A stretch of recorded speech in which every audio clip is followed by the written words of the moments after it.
Je vais jouer Joséphine Baker dans un spectacle qui s'appelle La vie à l'envers de Joséphine Baker. C'est un spectacle que je porte en moi depuis 20 ans et qui va présenter Joséphine Baker probablement comme on l'a peut-être, j'espère en tout cas comme on l'a probablement jamais fait, c'est-à-dire la femme intime. On va parler de la femme de principe, de la femme engagée pour les droits des hommes et des femmes, de la jeune femme aussi qui a traversé un océan pour revenir trouver une place en France. Et puis on va remonter jusqu'à son enfance. C'est pour ça que c'est à l'envers. La vie à l'envers, c'est aussi montrer ce qu'il y a derrière l'image. Et l'envers du décor, c'est une enfance difficile, c'est de la ségrégation, c'est du racisme. C'est-à-dire, derrière les bananes, il y a une femme. Derrière la tribu arc-en-ciel, il y a une femme qui ne pouvait pas donner la vie parce qu'elle avait été opérée. Derrière le luxe, il y a beaucoup de pauvreté. Et derrière tout ça, il y a beaucoup de résilience. Quand je parle de ce spectacle, la première chose qu'on me dit, c'est ah, super, il y aura les bananes. Et on ne se rend même pas compte à quel point c'est insultant. Alors évidemment, c'est très subjectif. C'est pour ça que le spectacle il est très intime. C'est que c'est mes choix.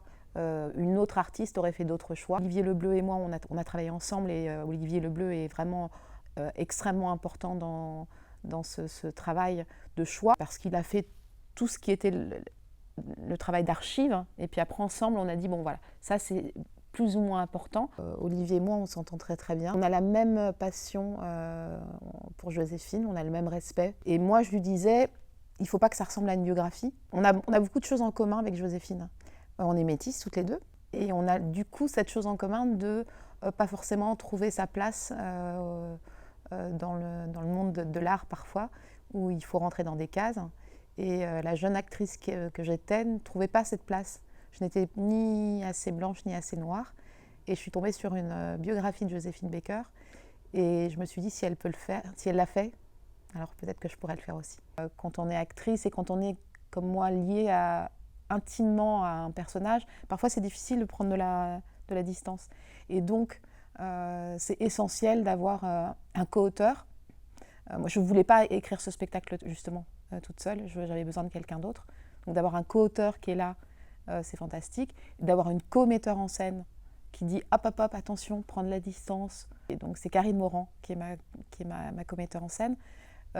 D'avoir ces deux regards bienveillants, objectifs, ça enlève ma subjectivité. Pour te donner une idée, il y a eu 12 versions du texte et ça fait 2 ans que je suis sur ce spectacle. En fait, une fois qu'on écrit un texte, il faut qu'il aille sur le plateau et une fois qu'il est sur le plateau, il y a des choses qui fonctionnent moins bien et puis moi je sens moins bien, donc du coup ça bouge. En fait, mon rêve absolu, c'est de l'emmener à Philadelphie, à Saint-Louis, où est née Joséphine, à New York, où elle a été interdite de jouer, et puis l'emmener en Afrique. Beaucoup de gens s'attendent probablement à quelque chose de plus festif. J'espère qu'ils vont être pris par l'émotion. J'ai un message personnel et qui peut être en lien avec Joséphine. C'est un grand appel à la liberté et un grand appel à l'amour. Joséphine est une femme qui a aimé profondément, en dépit de tout, et qui a souri jusqu'au bout.